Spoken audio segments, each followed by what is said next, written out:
você não criasse expectativas ou boas ou ruins, né, sobre isso, mas que você realmente abra o seu coração hoje para receber o que vem do Senhor para a sua vida. Gostaria que você abrisse comigo no texto de Mateus 25, a partir do versículo 1, amém?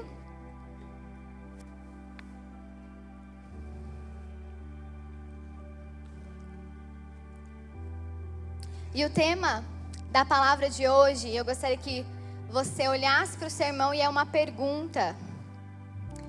E você pergunta assim para ele: você está preparado para o reino? Eu queria que você respondesse para o seu irmão.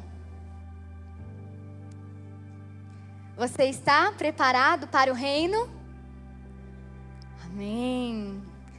Vamos lá, Mateus 25, versículo 1 diz: o reino dos céus será, pois, semelhante a 10 virgens que pegaram suas candeias e saíram para encontrar-se com o noivo. 5 delas eram insensatas e 5 eram prudentes. As insensatas pegaram suas candeias, mas não levaram azeite ou óleo. As prudentes, porém, levaram óleo em vasilhas, junto com suas candeias. O noivo demorou a chegar, e todas ficaram com sono e adormeceram. À meia-noite ouviu-se um grito: o noivo se aproxima, saiam para encontrá-lo. Então todas as virgens acordaram e prepararam suas candeias. As insensatas disseram às prudentes: deem-nos um pouco do seu óleo, pois as nossas candeias estão se apagando. Elas responderam: não, pois pode ser que não haja o suficiente para nós e para vocês. Vão comprar óleo para vocês. E saindo elas para comprar o óleo, chegou o noivo. As virgens que estavam preparadas entraram com ele para o banquete nupcial, e a porta foi fechada.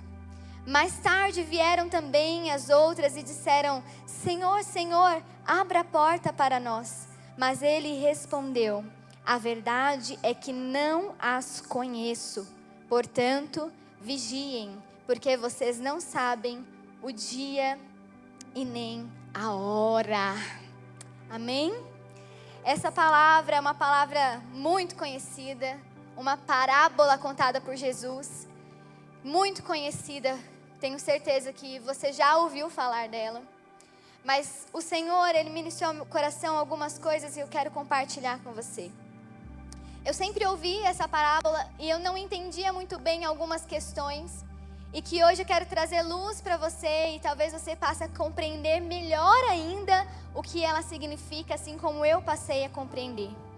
Primeira coisa que nós precisamos entender que parábolas são historinhas contadas por Jesus, para facilitar o entendimento das pessoas com aquilo que ele estava falando. Então as parábolas, elas revelam como funciona o reino de Deus. Então todas as vezes que você pegar a sua palavra e ver a sua Bíblia e ler parábolas, entenda que Jesus, ele está revelando o funcionamento do reino de Deus na sua linguagem, de uma forma que você pode entender. Porque o reino de Deus é muito complexo, né? A gente viu, o pastor Mica trouxe inicialmente uma noção maior para nós sobre o reino de Deus, que era, que é, que há de vir, que já está, que não é. E a gente pode ficar um pouco confuso. E Jesus, ele simplificou algumas coisas. E essa parábola, ela faz parte de um conjunto de 3 parábolas que Jesus contou, respondendo uma pergunta dos discípulos que foi feita em Mateus 24. E eles perguntam para Jesus: dize-nos, 24, versículo 3 diz: dize-nos, quando acontecerão essas coisas? E qual será o sinal da tua vinda e dos fins do tempo? Do fim dos tempos. Os discípulos, eles estavam ouvindo Jesus falar sobre muitas coisas que viriam a acontecer. Ele começou a falar que ele iria embora, que ele voltaria, e contou, né, que haveria o fim dos tempos. E os discípulos falaram: mestre, então nos fala quando isso vai acontecer, Quais são os sinais que isso vai acontecer? Sabe o que eles queriam entender? Eles queriam saber assim, Jesus, nos fala mais ou menos aí quando que vai ser e quais os sinais, porque quando eu começar a perceber, eu vou me preparar. E sabe o que Jesus respondeu através de 3 parábolas? A primeira parábola ele conta sobre o servo infiel. Um homem que estava cuidando ali dos servos e da casa do seu senhor, e o senhor saiu, e ele achou que o senhor dele demorou demais. E por ele demorar demais, o servo começou a viver a vida dele como se o chefe dele, o senhor dele, não fosse voltar. Então ele começou a tratar aqueles servos da forma que ele queria. Começou a maltratar aqueles servos. E a palavra diz que ele começou a comer e beber como se nada fosse acontecer. Mas quando o Senhor dele retorna e vê isso, há juízo sobre ele, amém? Logo depois ele fala sobre as 10 virgens e depois ele fala sobre os talentos. Só que eu creio que nós estamos aqui com pessoas que não se enquadram no perfil do servo infiel. Porque o servo infiel são aquelas pessoas que já desistiram de esperar o Senhor. E já começaram a viver suas vidas da forma que desejam. Já olham e falam assim, ele está demorando demais, isso é balela, ele não vai voltar não. Então eu vou começar a viver minha vida do jeito que eu quero, eu vou comer, eu vou beber, eu vou maltratar as pessoas, vou perder os meus princípios. E eu creio que aqui temos pessoas que não são assim, que creem sim que Jesus vai voltar, amém? Você crê que o Senhor voltará? Você crê que há um reino nos esperando e que o rei deste reino voltará para nos buscar? Então você não é aquele servo. Só que a parábola das 10 virgens, ela vai apertar um pouquinho mais a nós. A parábola das 10 virgens sim fala de mim e de você. Que são as pessoas que sim esperam o noivo. Que sim esperam o retorno do noivo.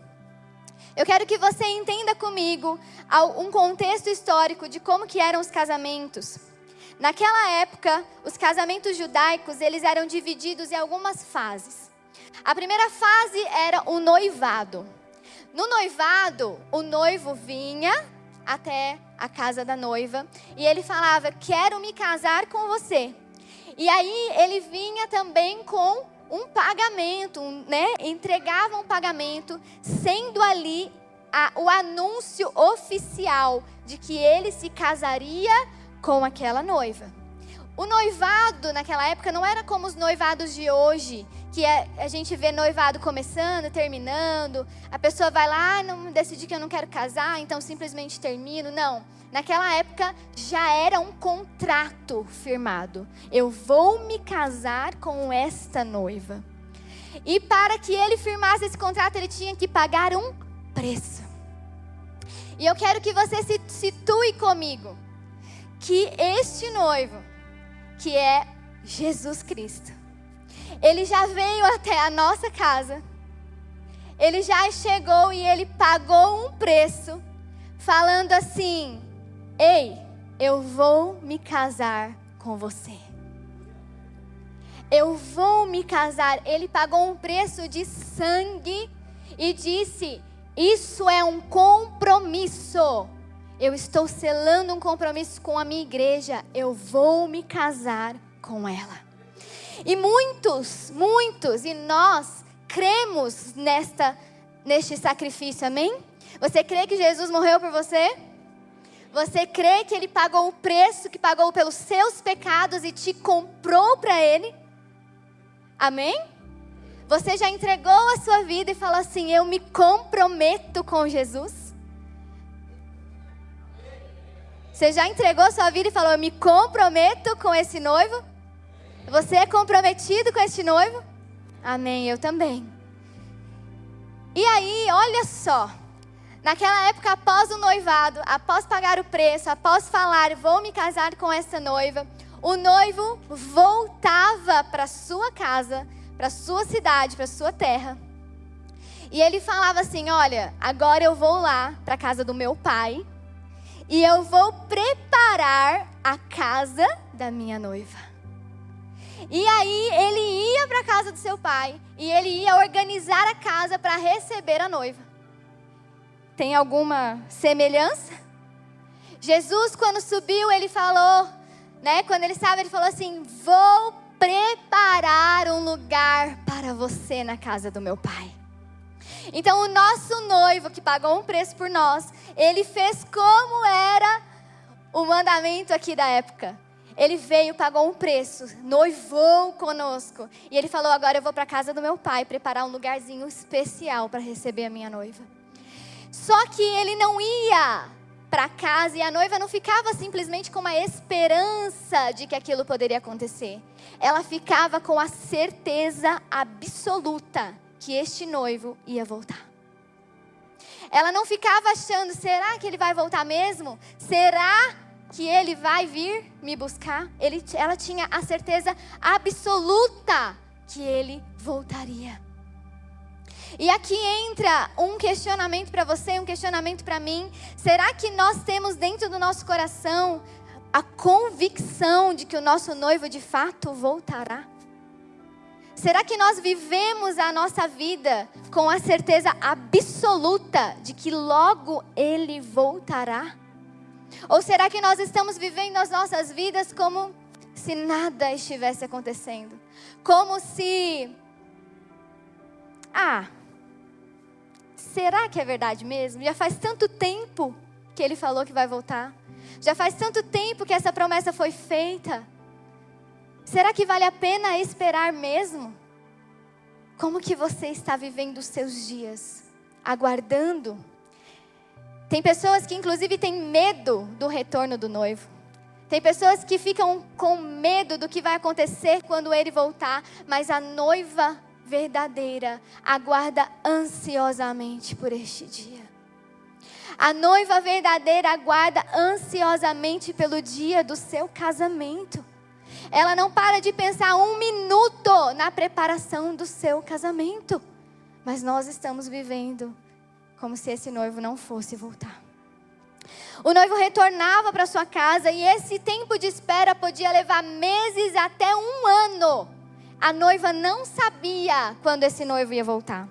E nesse tempo a noiva tinha que se preparar, vivia com a expectativa da volta do noivo e tinha que estar pronta, pois a qualquer momento o noivo poderia chegar para buscá-la. E quero te situar na história de Deus, esse é o tempo que nós estamos vivendo. Esse é o tempo que você foi escolhido para viver na história de Deus. O tempo de aguardar o retorno deste noivo. O tempo de aguardar a vinda deste noivo. E quando tudo estava pronto na casa do pai, o pai liberava o noivo para voltar. Então o pai olhava e falava assim, filho, agora está tudo certo, agora você pode ir lá buscar a sua noiva. A palavra diz que nem Jesus sabe o dia que ele voltará, somente o pai. Então é o pai que vai dar a ordem, pode ir lá buscar, porque agora já está tudo pronto. E ele vinha de surpresa. Ele não avisava a noiva que dia ele ia vir. Ele não avisava, olha, estou chegando daqui um mês, olha, estou chegando daqui uma semana. Não, ele ia de surpresa e geralmente era à noite. E ele chegava de surpresa. E a noiva tinha que estar pronta. Ela tinha que já ter ajeitado sua vida inteira para ir com o noivo. E aí chegava. E quando o noivo estava chegando, as pessoas da cidade gritavam, ei, fulana, o noivo está chegando. Fulana, o noivo chegou. Era o tempo dela se arrumar e abrir a porta quando ele batesse. E aí, nesse tempo, havia também uma procissão. Assim que o noivo chegava, ele batia na porta. E aí havia uma procissão que era feita. Ele vinha com os amigos dele. E ele chegava na porta da noiva. E com a noiva haviam as virgens da cidade. As virgens, as jovens virgens da cidade eram responsáveis por preparar a noiva para a chegada do noivo. Elas eram responsáveis por organizar tudo e responsáveis também por iluminar o caminho dos noivos para o local do casamento. E eu não sei se você está conseguindo entender que tudo isso tem a ver comigo e com você. E que nós somos essas pessoas que temos uma responsabilidade de preparar as pessoas para a chegada do noivo. E que nós temos a responsabilidade também de termos tochas em nossas mãos para iluminar o caminho de pessoas com o noivo. De pessoas para casar-se com este noivo que é Jesus Cristo. E essas virgens eram responsáveis por isso. Então você está entendendo agora qual era a função dessas 10 virgens? Elas tinham uma função clara. E elas sabiam exatamente como que era o processo do casamento. Elas não estavam ali enganadas e não sabiam quando o noivo... Elas sabiam que o noivo poderia chegar agora, ou daqui a horas, ou daqui a dias. Então elas não estavam ali sem saber, e isso é muito importante. E aqui diz que o reino dos céus é semelhante a esta história. Então o reino de Deus para você, meu irmão, é semelhante a esta história. E essas 10 virgens, elas tinham coisas em comum. E eu gostaria que você começasse a se encaixar nisso. Essas jovens, elas eram todas virgens, amém? E naquela época isso representava que elas mantinham uma integridade moral. Que elas eram meninas e mulheres de respeito diante da sociedade. Elas eram mulheres que tinham uma aparência de respeito para todos. Então a primeira coisa a entender é que elas eram todas iguais exteriormente. Todas eram virgens, todas tinham uma imagem de respeito diante das pessoas. Todas eram moralmente corretas. Todas estavam ali alinhadas com todas as leis, com todas as regras. Elas estavam assim. Todas foram convidadas para o casamento. Nenhuma delas estava de penetra ali. Todas foram convidadas. Todas estavam esperando o noivo e todas estavam no lugar certo. Você está no lugar certo hoje. Você está no lugar certo porque o lugar certo é em lugares onde eu tenho a expectativa do retorno do noivo. Aonde eu estou reunida com pessoas que também esperam o noivo. Essas virgens eram assim também. As 10 eram iguais, estavam reunidas. Só que havia uma grande diferença entre elas. Vamos falar mais semelhança, volta aqui. Todas tinham mais uma semelhança. Todas carregavam uma tocha. Todas tinham. Aqui eu estou falando tochas porque, segundo os estudos, às vezes a gente pensa que são lamparinas pequenas. Mas para a missão que elas tinham, que era uma missão de levar as pessoas de um lugar ao outro na cidade, elas não andavam com pequenas lamparinas. Elas andavam com grandes tochas, amém? E era uma tocha que precisava ter um tempo de queima maior, precisava ter mais tempo e iluminar mais. Então todas tinham tocha. E as tochas aqui significam a estrutura para queimar. Uma tocha para queimar, ela precisa ter uma estrutura, amém? Então todas elas tinham em suas mãos uma tocha. Estrutura, sabe o que significa, gente? Nós, da igreja brasileira, não podemos dizer que nós não temos estrutura para queimar de amor por Jesus. A estrutura é isso aqui, ó. Nós temos um templo para nos reunir. Nós temos uma igreja a cada esquina para visitar. Nós temos o YouTube aí com milhares de palavras para a gente se alimentar, para a gente ser edificado. Nós temos acesso à palavra de Deus, acesso livre. Quem aqui tem mais de 2 Bíblias em casa? Levanta a mão. Tá vendo? Você tem estrutura, amém? Todas elas tinham também. Então você tem estrutura, nós da igreja brasileira não podemos. Enquanto nós temos acesso livre à palavra, existem países em que as pessoas prevalecem na fé com uma página da Bíblia.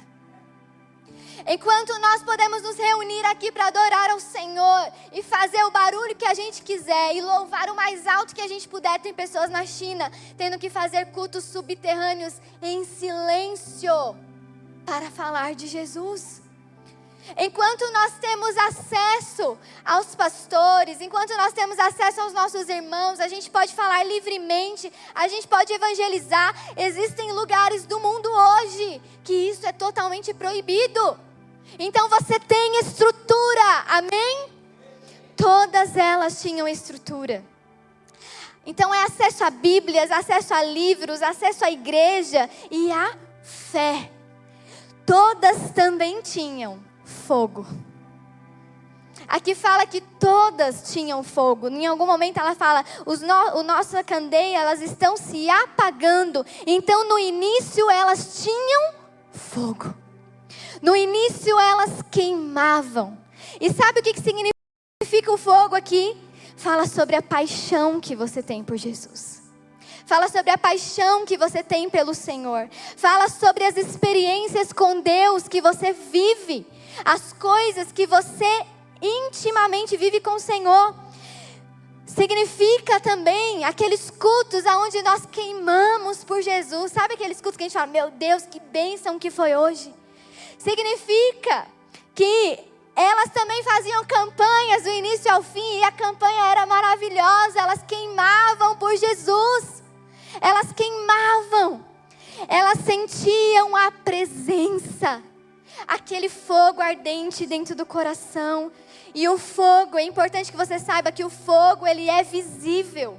Então, quando você está queimando de amor por Jesus, as pessoas ao seu redor conseguem ver. E eu pergunto para você, será que as pessoas estão te vendo queimar por Jesus? Será que o seu fogo é visível para as pessoas ao seu redor? Ou será que a sua chama está tão fraquinha que ninguém nem do seu lado consegue ver que você ainda queima? Como que está a chama do seu coração? Ela está ardente? Ela está aquecendo as pessoas ao seu redor? Ela está iluminando o caminho das pessoas ao seu redor? Ou ela está tão apagada que as pessoas não conseguem nem perceber que existe chama aí? Todas elas tinham fogo no início. Todas elas viviam apaixonadas por Jesus. Você pode estar na igreja, você pode servir, você pode liderar, você pode sentir a presença, mas ainda assim não estar preparado para o dia do reino do Senhor. Porque todas elas tinham tudo isso que eu falei para vocês. Mas a palavra diz que só 5 eram sensatas e as outras 5 eram loucas. E essas 5 loucas, imprudentes, elas não adentraram o reino de Deus. E qual era então, Pati, a diferença entre elas? A diferença que havia entre elas era algo que não era visível. A diferença entre elas era o azeite. E o azeite representa o que ninguém pode ver. Você já viu uma tocha pegando fogo? Você vê a estrutura, amém? Você vê ali, se for de madeira. Você vê o fogo, amém? Não vê o fogo? O fogo ilumina, você enxerga o fogo. Mas você enxerga o azeite ali? Você enxerga o combustível que fez ele queimar? Enxerga? Por quê? O azeite, então, ele se trata das coisas que ninguém vê. O azeite significa aquele momento aonde você fecha a porta do seu quarto. Aonde você está sozinho. Só você e o Senhor.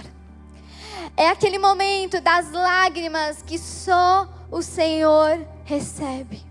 É aquele momento de oração, de súplicas, de clamor, que só o Senhor ouve. O azeite significa a leitura diária da palavra de Deus, que só você vê que você fez. Talvez a leitura que você não tenha nem postado ali no Instagram, devocional. Mas é aquele momento onde você pega a sua palavra e fala, eu vou para o meu secreto ouvir a voz do meu noivo. O azeite é o jejum que ninguém vê. O azeite é a fome que você passa por amor a Deus e que ninguém sente. É a fome que só você pode até falar para alguém, estou de jejum, mas essa pessoa não vai sentir a fome que você está sentindo. Isso é o azeite. O azeite descrito na palavra, o azeite que algumas dessas virgens carregavam, é aquilo que sustenta a chama visível acesa. O que nós precisamos entender, amados, é que queimar por Jesus é maravilhoso. Queimar por Jesus no culto, queimar por Jesus em conferências, queimarem por Jesus junto com os nossos irmãos, no meio do louvor, é lindo. Continue mesmo queimando por Jesus. Mas esta chama não vai permanecer se ao chegar na sua casa você não tiver a cultura de criar, de gerar e de pagar o preço pelo azeite que ninguém vê. O azeite é o que mantém o que o seu coração fique queimando por Jesus. É o azeite que nos mantém com a esperança de que Jesus retornará sim. O azeite significava para aquelas 5 mulheres que se prepararam, que não importa o tempo que eu espere, eu terei azeite suficiente para suportar. Não importa se Jesus vai demorar 1 dia, 5 anos, 10 anos, 50 anos para voltar. Eu preciso garantir o azeite que vai me sustentar até o dia da volta do noivo. A grande diferença é que entre nós aqui, entre nós cristãos, porque essa parábola não é sobre descrentes, é sobre crentes. Existem pessoas que compreendem que para permanecer, eu preciso abrir a minha palavra, a Bíblia, a palavra de Deus. Eu preciso abrir a minha Bíblia dentro da minha casa, mesmo se ninguém vê. Eu não preciso deixar minha Bíblia dentro do carro só para o dia do culto. São pessoas que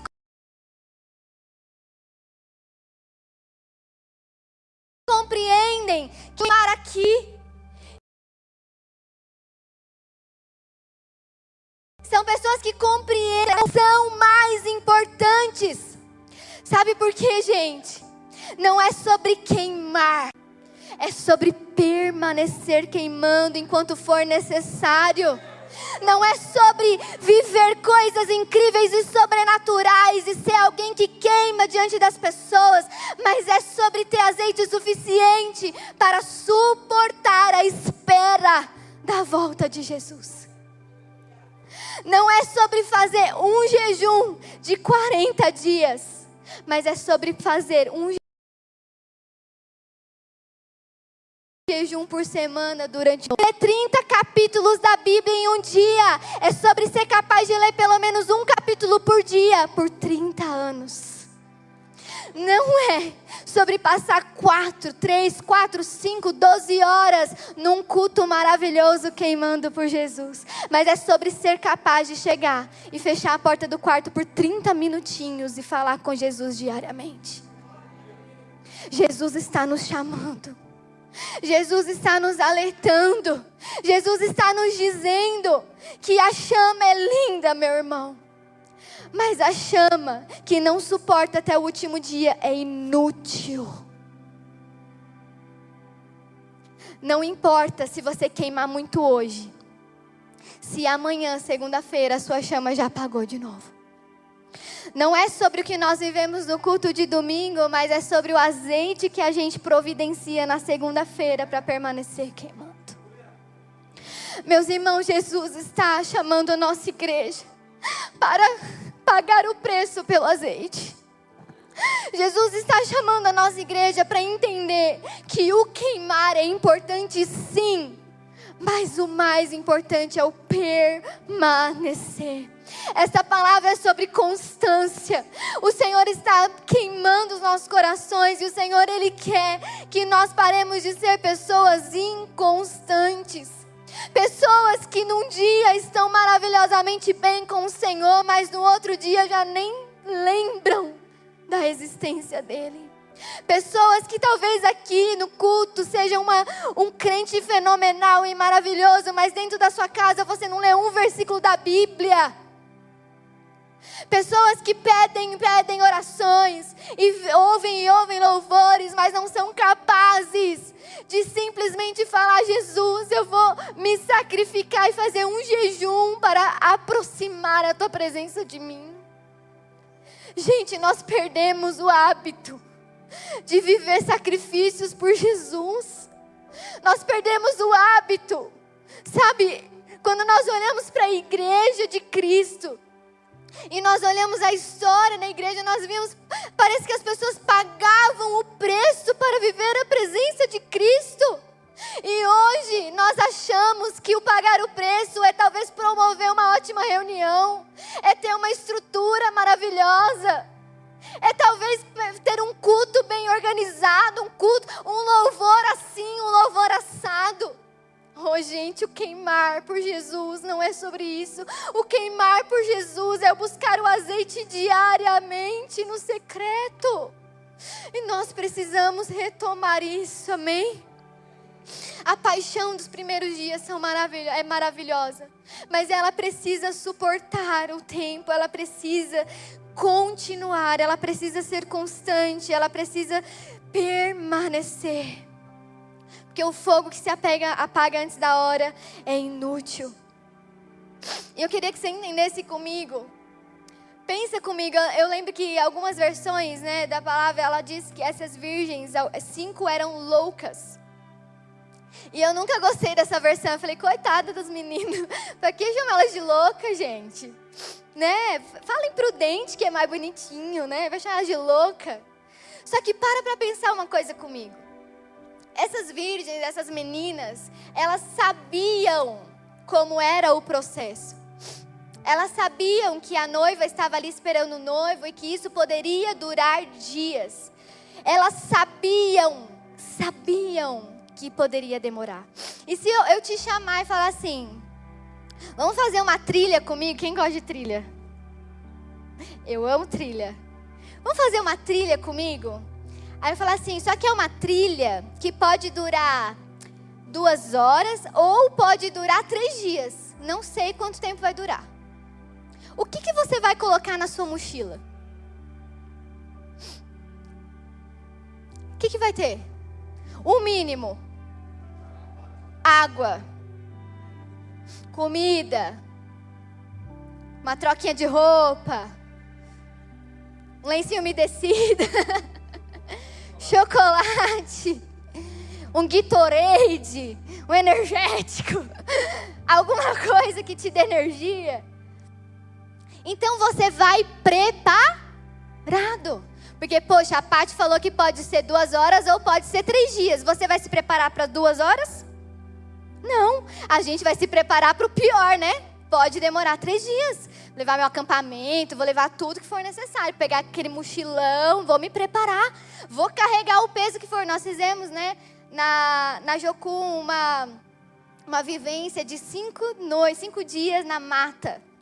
É maravilhoso, gente. Eu estava apaixonada por essas coisas. 5 dias na mata. O John já viveu isso, o Mika.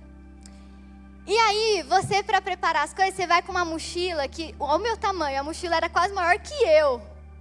Só que você vai carregando aquele peso feliz da vida, porque você sabe que você vai ficar 5 dias, cara, eu vou precisar dessas coisas. Então não importa o peso que está nas minhas costas, o importante é que eu vou precisar disso. Sabe aquela mulher que carrega uma bolsa gigantesca? Ela sabe que ela pode precisar do que está dentro daquela bolsa. E aí pensa comigo que essas virgens sabiam e ainda assim elas não carregaram o que era mais importante do que a própria água. Vocês estão entendendo que o azeite naquela época era mais importante que a própria água? Porque o azeite era o que ia iluminar. E com uma tocha acesa eu consigo ir até onde tem água e buscar água. Mas se eu estou sem o azeite e a minha tocha apaga, nem a água eu consigo buscar. Então o mínimo que elas precisavam, o mais básico que elas precisavam era o azeite. E elas não levaram. E aí quando eu percebi e entendi isso, aí sabe o que eu falei? Eram loucas. Agora eu entendi por que chamaram de louca. Porque se uma amiga minha faz isso, eu falo, você é louca? Você é louca de ir para uma trilha comigo que pode durar 3 dias e você não traz nenhuma garrafinha d'água? Eu ia chamar ela de louca, falar, meu Deus, você está com a cabeça onde? E aí eu fiquei pensando, por que será que essas mulheres não levaram o azeite? E eu pensei, conjecturei algumas opções. E eu gostaria que você prestasse atenção nessas opções, porque talvez você esteja saindo diariamente da sua casa sem o básico. Talvez diariamente, você mesmo sabendo que o Senhor vai voltar, você está saindo diariamente da sua casa sem o mínimo. Então talvez elas não levaram o azeite. Peraí que eu perdi. Ixi, peraí. Achei. Talvez elas não levaram porque elas acharam que seria muito difícil e pesado de carregar. Pensa comigo. Quando a gente está falando de meninas virgens, né, naquela época os casamentos aconteciam mais cedo, cerca de 15, 16 anos, ou 14, 15, a cultura era de casar as meninas mais cedo. Então, se a gente está falando de jovens virgens da cidade, nós estamos falando de uma menina, né, de 14, 15 anos. Pensa comigo, essa menina carregando uma tocha, porque não era só uma lamparina pequenininha, era uma tocha. E ela também carregando, aqui a palavra diz que as prudentes levaram também consigo vasilhas de óleo. Então elas pensaram, nossa, eu vou ter que carregar a tocha, a vasilha e a minha mochilinha com os itens básicos. Porque elas estavam indo para um casamento. Você acha mesmo que elas foram sem uma troquinha de roupa? Sem um perfume? Não, elas garantiram. Colocaram aqui. E elas falaram, vai ficar pesado demais. E sabe o que o Senhor falou comigo? Que carregar azeite significa carregar um peso a mais. Carregar azeite, meu irmão, não é leve. Carregar azeite não é simples. Carregar azeite não vai tornar a sua vida mais fácil. E quantas vezes nós reclamamos para o Senhor dos fardos que nós estamos carregando? Talvez por causa do seu ministério. Talvez por causa da escolha que você fez por Jesus. Talvez por causa da sua vida cristã. Talvez por causa do serviço ao Senhor. E você fala assim, Senhor, está pesado demais. Senhor, isso aqui está difícil demais. Esse peso aqui nas minhas costas, Senhor, é muito grande. E sabe, gente, tem muitas e muitas pessoas entre nós. Igreja, não a nossa, mas eu digo a igreja brasileira, que escolhem não carregar um peso a mais. Que escolhem viver uma vida mais fácil, uma vida mais tranquila, uma vida sem muitas dificuldades. Porque você pode escolher. Você pode escolher não carregar o peso dos propósitos de Deus para a sua vida. Você pode escolher não carregar o peso do ministério que o Senhor já te separou. Você pode sim escolher abrir mão do que Deus já te falou para fazer. Você pode. E ter uma vida muito mais simples e fácil. Porque não é fácil viver para Jesus, meus irmãos. E você pode concordar comigo que é pesado às vezes. Que às vezes as costas doem. Mas muitas pessoas, em nome de carregarem uma vida mais leve, estão abrindo mão do seu azeite. Você pode ter uma vida mais tranquila, mais simples, mais fácil. Mas isso significa que você talvez não tenha azeite suficiente para carregar até aquele dia. E talvez essas jovens escolheram não carregar, porque elas pensaram que era um peso a mais. E é verdade, quem quer ter azeite precisa sim carregar um peso a mais. O peso que muitas vezes nós reclamamos para Deus.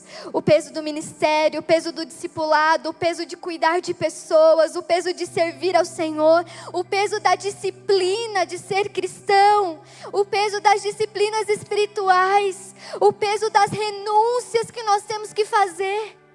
Porque quem quer ter azeite precisa assumir o peso extra. Ah, meu irmão, eu sei que pode estar pesado. Como eu sei? Mas quem quer o azeite tem que assumir o peso extra. É um peso que vale a pena no final. É um peso que naquele dia você vai olhar e vai falar: valeu muito a pena ter trazido isso comigo. Valeu a pena, porque talvez você olhe ao seu redor e veja aquelas pessoas que decidiram não carregar. E você acabará vendo que ela não chegou com azeite suficiente naquele dia. Mas você, por ter assumido: ok, Senhor, eu vou carregar esse peso, no final valerá a pena. Ah, Jesus. Segunda hipótese do porquê talvez elas não levaram azeite. Que elas talvez encheram a bagagem delas de outras coisas. Talvez elas se preocuparam, e eu acredito que sim, porque como uma jovem, ela ia se preocupar com as roupas, ela ia se preocupar com os perfumes, ela ia se preocupar com os acessórios, e talvez você esteja se preocupando e carregando pesos desnecessários nas suas bagagens, e quanto esquece o que de fato é essencial. Nos preocupamos com coisas fúteis, enchemos as nossas bagagens com coisas inúteis. E quando nós vemos, não há mais espaço para o que de fato era importante. E sabe, essa bagagem talvez possa representar o seu tempo diário. Todos nós temos uma bagagenzinha de 24 horas. Com o que você está preenchendo as suas 24 horas? Com o que você está preenchendo o seu tempo? Eu sei que trabalho é importante, que a casa é importante, que os filhos são importantes, que o marido é importante, que a esposa é importante. Eu sei que os seus sonhos e os seus projetos são importantes. Eu sei que você assistir a sua Netflix é importante. Eu sei que é importante você fazer as coisinhas que você gosta. Mas se você não souber administrar o espaço do seu tempo, você vai chegar ao fim do dia e vai perceber que você encheu o seu dia de coisas fúteis. E no final do dia você não conseguiu tempo para adquirir azeite. Sabe por que eu estou te falando isso? Porque quantas vezes nós saímos de casa com tudo na nossa bagagem, menos o azeite. Quantas vezes nós saímos de casa prontos para tudo, menos preparados, tendo tempo com Jesus de oração, uma leitura da palavra, de um capítulo que seja. Quantas vezes você age como uma virgem louca que vai para uma jornada sem azeite? Eu apanhei com essa palavra. Porque às vezes a gente coloca muitas coisas com um nível de importância que no final, gente, vai ser inútil.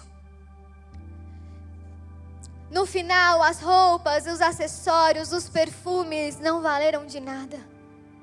No final, tudo aquilo que a gente luta tanto a vida inteira para conquistar, o carro, a casa, a vida boa para os filhos, a escola particular do filho. Às vezes a gente gasta tanto tempo da nossa vida em busca de conquistas, de coisas que nós queremos ter. Mas essas coisas, a palavra diz que o fogo vai consumir. Mas naquele dia, a única coisa que vai manter a sua chama acesa é se o azeite estava na vasilha. Não esqueça, não seja como elas. Quais têm sido as suas ordens de prioridade? Com o que você tem preenchido o seu tempo? Com o que você tem gastado o seu tempo?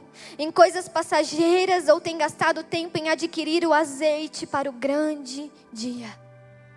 A palavra diz que Jesus voltará nos dias que serão como os dias de Noé.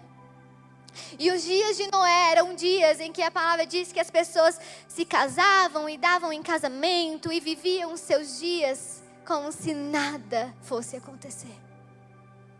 E é os dias que nós estamos vivendo.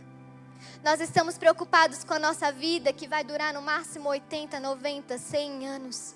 Mas nós esquecemos de nos preocupar o que vem depois disso. Nós nos preocupamos com tantas coisas, mas que irão sucumbir conosco. Mas para onde você irá depois que você descer a cova, meu irmão? É isso que você precisa se lembrar diariamente. E o azeite, nós vamos chegar lá. É este tempo de fazer o básico. Talvez, mais uma hipótese do porquê elas não levaram azeite é que talvez elas acharam que não era necessário, que não teria problema elas ficarem sem azeite. Sabe por quê? Porque elas sabiam que elas tinham amigas que teriam para emprestar. Elas foram espertinhas. A minha mãe, sempre que a gente vai sair, viajar, ela faz uma bagagem gigantesca. E a gente briga muito com ela. Mãe, é 2 dias. O que é isso, pelo amor de Deus? Se a gente vai fazer um passeio de 1 dia, ela vai com 5 bolsas. E a gente fala, mãe, que exagerada. Pra que isso?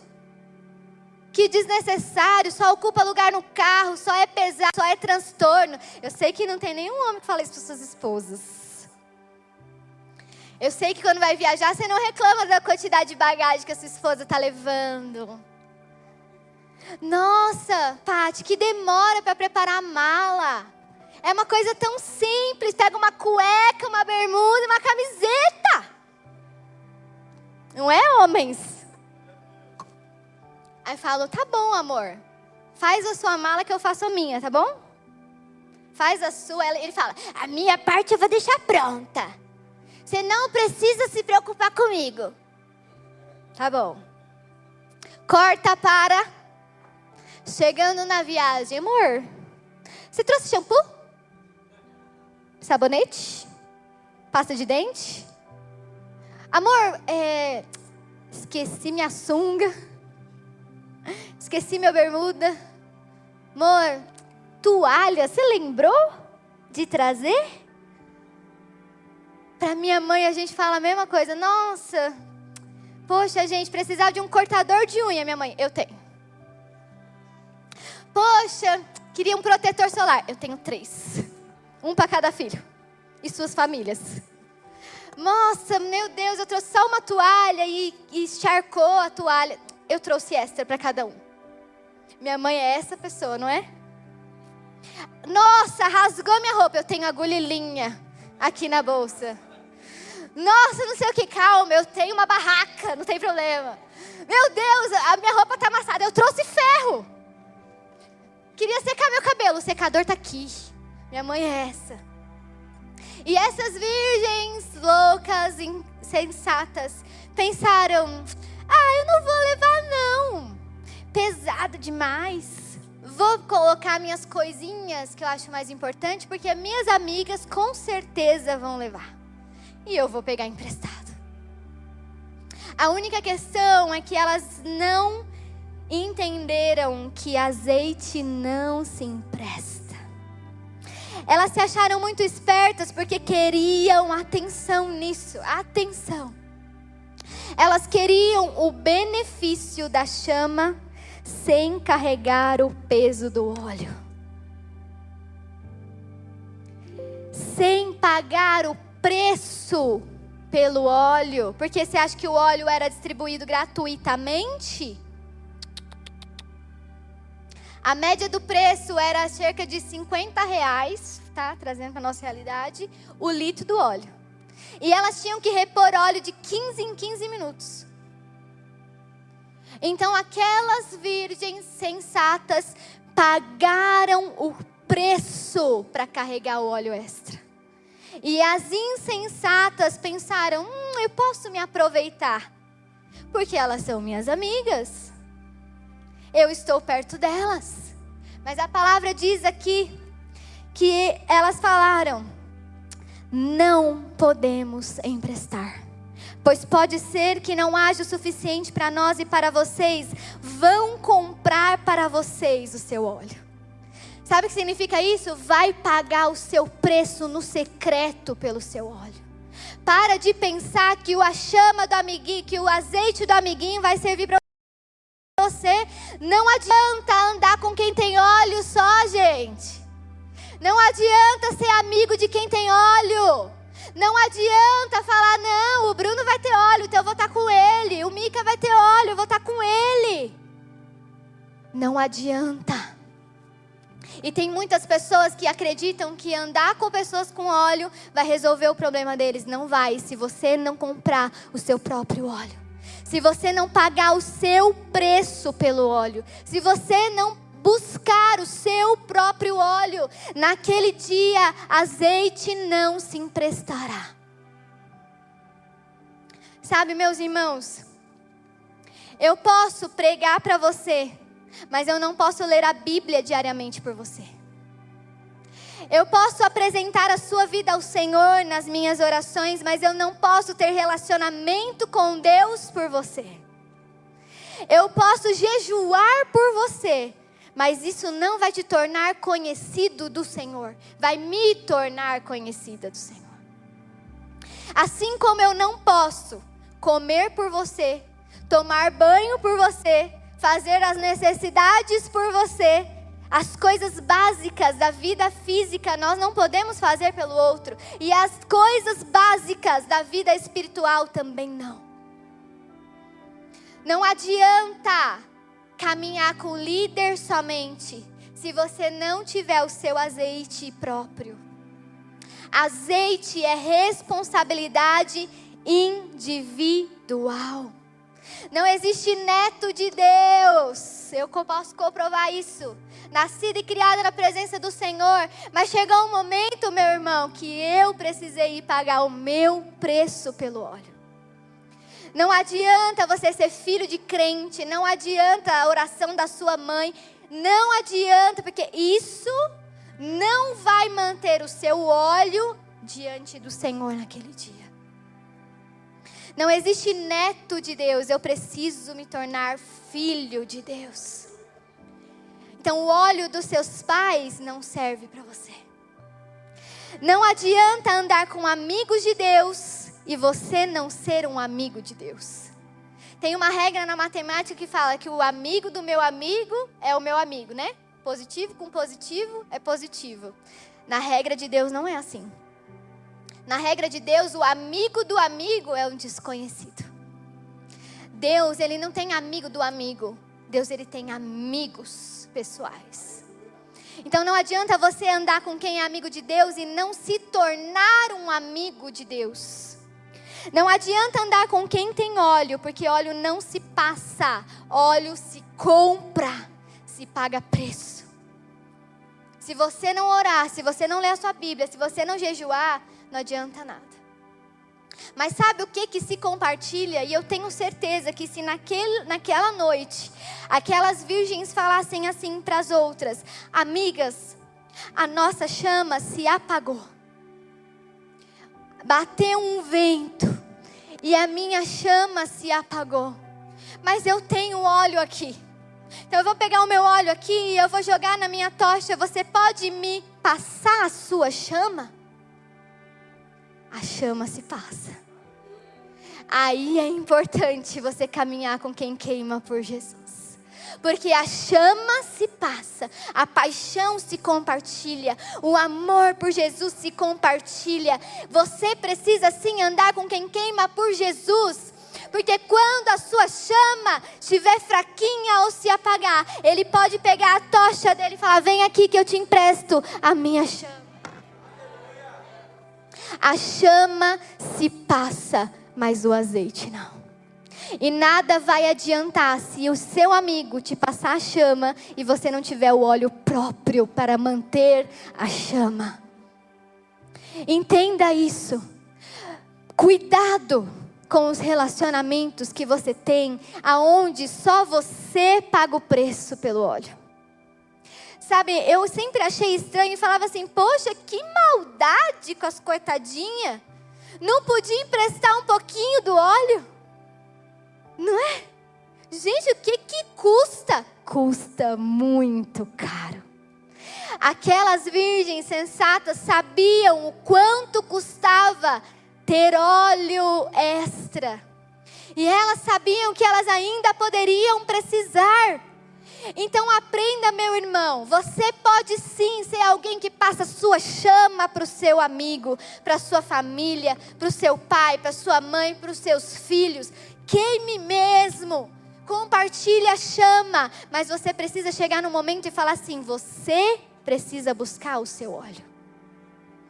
Você, pai e mãe, precisa ensinar o seu filho como que busca óleo. Você, amigo que está discipulando alguém, ensine como busca o óleo. Líderes, aprendam e ensinem os seus liderados como se busca o azeite, como se paga o preço pelo azeite. Mostra onde vende, mostra qual é o custo, mostra como que pode fazer para comprar, ensine. Mas não crie pessoas dependentes do seu óleo. Gente, eu e o Mica, nós podemos queimar por vocês. Nós podemos ter muito amor e muita chama para compartilhar. Mas, gente, se você não buscar o seu óleo, de nada nós podemos fazer. E a culpa não vai ser do pastor no dia que você não entrar no reino de Deus. A culpa não vai ser do líder que não fez uma coisa. Ai, porque o líder deveria ter feito. Não, a responsabilidade do óleo é individual. A palavra diz que cada um prestará contas de si mesmo no grande dia. Maridos, para de deixar só a sua esposa pagar preço dentro da sua casa. Só a esposa ora, só a esposa jejua, só a esposa tem vida com Deus. E você achando que pode se aproveitar porque ela está fazendo pela família toda. No grande dia, não interessa o que o outro fez, interessa se você pagou o seu preço. Esposas, não fiquem dependentes do óleo do seu marido. Busque o seu próprio óleo. Filhos, pais, no grande dia é o seu óleo que vai importar se tem lá ou não.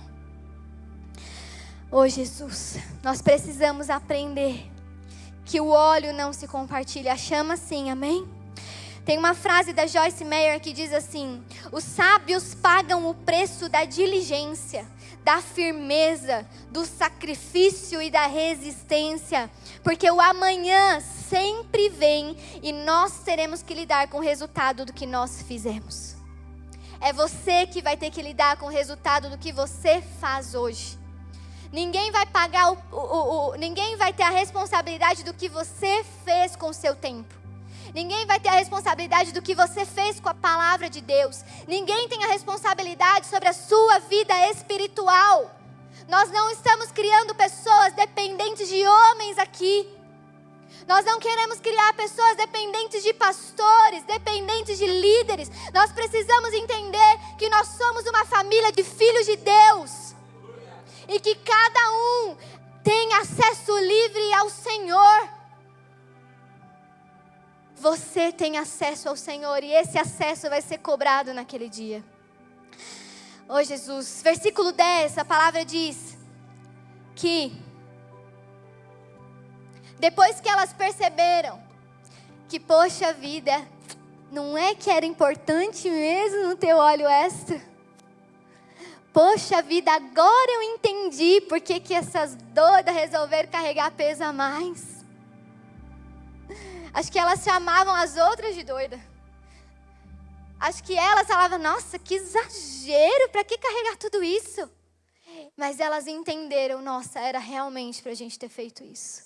A palavra diz que elas saíram, e saindo elas para comprar o óleo, chegou o noivo. E as virgens que estavam preparadas entraram com ele para o banquete nupcial e a porta foi fechada. Isso nos ensina uma coisa. Obediência tardia ainda é desobediência. Há tempo para todas as coisas E este tempo é o tempo de você adquirir o seu óleo para aquele grande dia. Não adianta esperar a trombeta tocar. Não adianta esperar falar, o noivo está vindo. Para aí sim você falar, meu Deus, agora eu entendi que o que a minha mãe falava era importante. Que o que meu amigo falou era importante. Agora eu vou atrás do meu óleo. Não adianta mais. A desobediência tardia também é desobediência. Vai ter consequência de desobediência. Então há tempo para todas as coisas. Há um tempo preparado para cada coisa. Seja um bom administrador do tempo que Deus te deu. Faça as coisas devidas no tempo certo e pare de inverter as ordens das coisas. Pare de tentar pular ou mudar os processos. Não espere o rei chegar para aí sim se preparar. Jovens, a palavra diz que o Senhor escolheu você porque você é forte. Porque você tem força física para espalhar o reino de Deus. Mas aí você está esperando a sua juventude passar para ir na sua velhice você buscar o Senhor? Sendo que o tempo é na juventude. Ah, jovem, cuidado, porque tudo tem um tempo. E talvez o amanhã não chegue para você. Sabe, eu lembro que uma vez eu perguntei pro meu pai, falei, pai, está demorando tanto para Jesus voltar, né? Será que de fato isso vai acontecer? E aí ele falou assim, depende do seu ponto de vista, porque eu vejo Jesus voltando para muitas pessoas diariamente. Sabe, meu irmão, talvez você pense lá no grande dia da trombeta do Senhor, mas talvez você não acorde amanhã de manhã. Eu sei que é ruim ouvir isso. Mas não importa a sua idade. Talvez você tenha 10 anos, 15 anos, 30 anos, 80 anos. Amanhã você pode já não acordar com vida. E aí a trombeta tocou para você. O noivo está chegando. Chegou para você. Não deixe para amanhã buscar o azeite que você precisa buscar hoje. E no final, e o mais marcante para nós nessa palavra, é um momento onde eu gostaria de chamar o Ministério de Louvor aqui para a gente já fazer um momento de oração e finalizar. E no final, essas virgens foram até o local do casamento. Mais tarde vieram também as outras, batendo na porta. Imagina essa cena. A porta havia se fechado e elas começaram a gritar, Senhor, Senhor, abra a porta para nós. E o que esse noivo fala para elas é muito forte, porque diz assim, a verdade é que eu não as conheço. Entenda uma coisa, meu irmão. E aí talvez você pense assim, poxa, como que Jesus não conhece a todos? Como que Jesus não conhece a mim? Como que Jesus não vai conhecer o meu irmão? E uma coisa é ter informações, aprenda isso. E outra coisa é conhecer alguém. Eu quero dar um exemplo para você. Eu tenho uma amiga virtual, que para mim ela é minha amiga, tá? É a Fabiola Mello. Quem conhece a Fabiola Mello? É uma blogueira cristã. E eu amo acompanhar. E eu gosto muito de acompanhar ela porque nós já vivemos muitas coisas parecidas. Nós perdemos bebês praticamente nas mesmas épocas. Ela perdeu 3 vezes, eu perdi 2 vezes e batia muito os tempos. E eu falava, meu Deus, parece que Deus me falava comigo através da vida da Fabiola. Ela fazia uns vídeos lá chorando e eu lá chorando também. E ela falava sobre a fé e eu me alimentava daquilo que ela passava. E aí eu comecei a acompanhar ela. Eu sei muitas informações sobre a Fabiola Mello. Muitas. E ela chama a gente de amica lá no Instagram.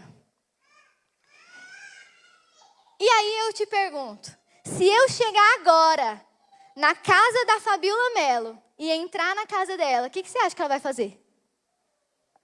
Chamar a polícia. Porque eu conheço muitas informações sobre a Fabiola Mello. Mas eu não tenho nenhum tipo de relacionamento com a Fabiola Mello.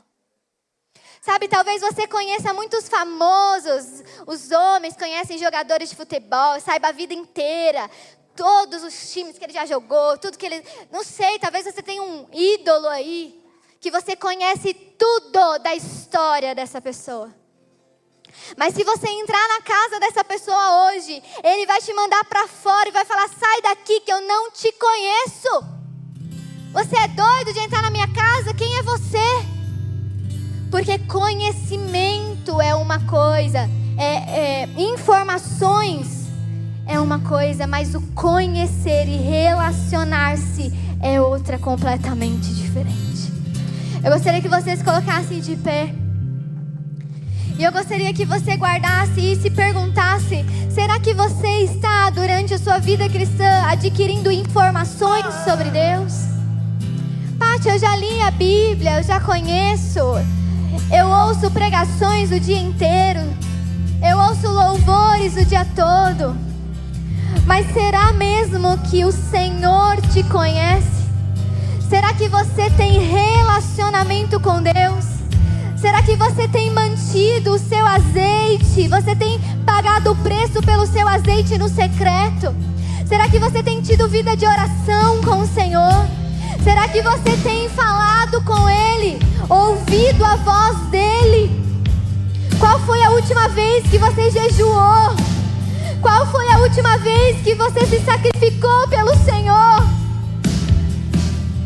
Para fazer exame médico, você faz quantas horas de jejum for necessário. Mas para encontrar o médico dos médicos, você não consegue deixar um dia sem comer.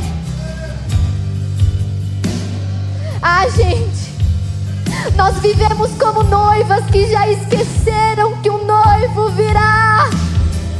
Nós vivemos como noivas que já não aguardam mais o retorno do noivo. Não se permita ser esta noiva. Não se permita. Não se permita encher a sua bagagem com tantas coisas inúteis. E o principal e essencial, o básico, que é o seu tempo com o Senhor, você não prioriza. Diante do Senhor não caberão desculpas. Essas virgens falaram: Jesus, provavelmente você é noivo, é porque acabou o nosso óleo, a gente precisou correr ali para comprar. Mas ele olhou e falou: eu não as conheço, porque o dia que a porta fechar, não haverá segunda chance. Ah, meu irmão, às vezes a gente pensa que essa palavra de as portas se fecharem e pessoas ficarem para fora é só aquelas pessoas que ainda não conhecem Jesus. Mas aqui lembre-se, a palavra está falando de virgens que aguardavam sim o retorno do noivo, mas elas aguardavam despreparadas. E a minha pergunta que eu quero que você se faça, feche os seus olhos, coloque a mão no seu coração, será que você está adquirindo azeite suficiente? Como estará a sua fé daqui a 30 anos, daqui 50 anos, daqui 80 anos? Sabe, jovem, não é sobre queimar hoje por Jesus, mas é sobre aos 50 anos você ainda estar queimando.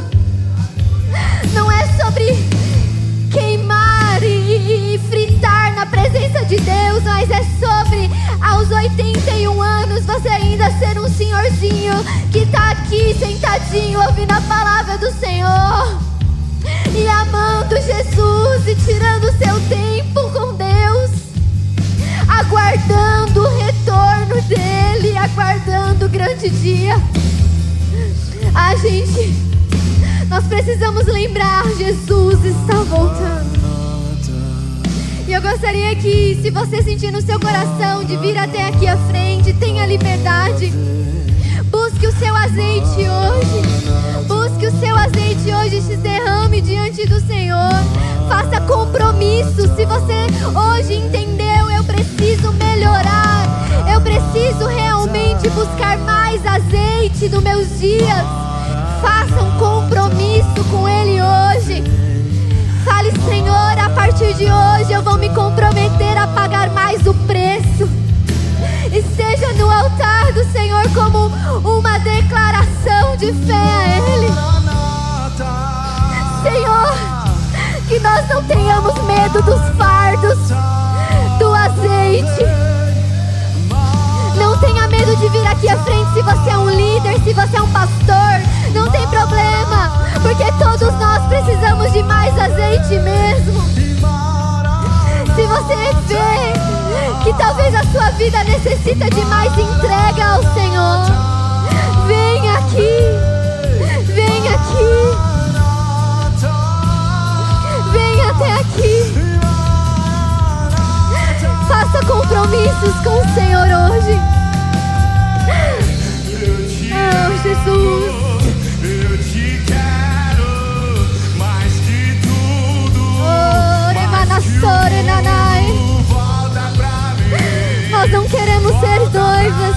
Nós não queremos ser virgens que dependem do azeite dos outros, Senhor. Eu não quero mais depender do azeite que o outro tem para me oferecer, Senhor. Eu quero buscar o meu próprio azeite. Eu quero ter as minhas próprias revelações da palavra do Senhor. Eu quero que o Senhor fale comigo diretamente, Senhor. Oh, nos chama para o secreto hoje, Jesus. Nos chama para te conhecer e para que o Senhor nos conheça hoje, Senhor. Nos chama ao secreto hoje, Senhor. Nos chama ao secreto. Nos chame a um relacionamento mais profundo com o Senhor. Aprofunde as nossas raízes. Senhor, que o Teu Espírito Santo nos chame para o quarto. Que o Teu Espírito Santo nos chame para o quarto. Fale conosco no nosso secreto. Se revele a nós. Nós queremos Te conhecer e queremos ser conhecidos por Ti naquele grande dia, Senhor. Nós queremos, Jesus, ser conhecidos por Ti.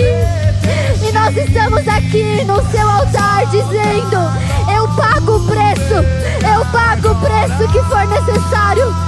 Eu pago o preço da renúncia. Eu pago o preço de renunciar os meus prazeres, de renunciar o meu tempo de Netflix, o meu tempo de entretenimento, o meu tempo, Senhor Jesus, de fazer coisas para mim mesmo. E eu, Senhor, me comprometo a buscar a Ti, a gastar tempo com o Senhor. Não tem mais pessoas que querem se comprometer a dedicar mais tempo com o Senhor nessa noite. Nós não temos mais pessoas que se comprometem a pagar o preço, a fazer o sacrifício, a abrir mão dos prazeres para ter mais tempo com o Senhor. O Senhor não está te pedindo nada impossível, nada mirabolante. O Senhor está te pedindo o básico do básico hoje. O Senhor está falando: volte pro básico, volte pro simples, volte pro simples, volte pro primeiro amor. Volte aonde você caiu. Volte onde você caiu. A chama dele quer queimar no seu coração, mas essa chama só permanecerá com o azeite que se busca, o azeite que se paga, o azeite que se compra. Ore manassore nananas, ore manassore nanas. Se hoje fosse visível, se hoje fosse visível como uma bateria de celular, o nível de azeite que você tem, que significa o tempo de intimidade com Deus que você tem, como estaria? Se fosse visível por todos, a quantidade de bateria, a quantidade de recarga que tem em você. Quanto tempo o seu celular passa lá, pertinho da tomada, carregando? Quanto tempo você deixa lá o seu celular até ficar 100%? E quanto que tá a bateria do seu azeite aí? Como que tá o azeite na sua vida? Se fosse visível, se todos conseguissem ver, as pessoas veriam azeite. Ou talvez já está na reserva, já está vermelhinho, já está acabando. Coloca para carregar isso, meu irmão.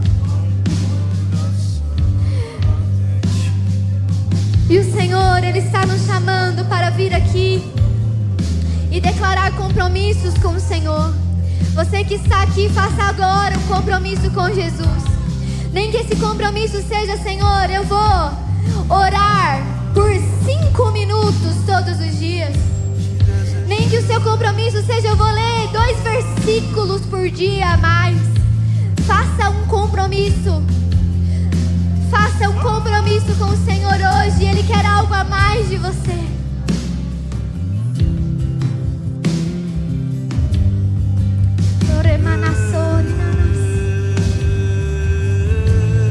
E que essa palavra não seja somente algo que neste domingo impacte o seu coração, mas que talvez ao chegar em casa ainda hoje, você feche a porta do seu quarto e tenha tempo com Deus. Amanhã, na segunda-feira, você acorde se lembrando que o noivo está chegando. Que o noivo está chegando. E eu gostaria de fazer agora um convite. Se há alguém aqui entre nós que compreende que se hoje alguém gritasse: o noivo está chegando, você sabe que você talvez não entraria nesta festa. Talvez você nunca declarou publicamente que você aceita a Jesus como seu Senhor e Salvador.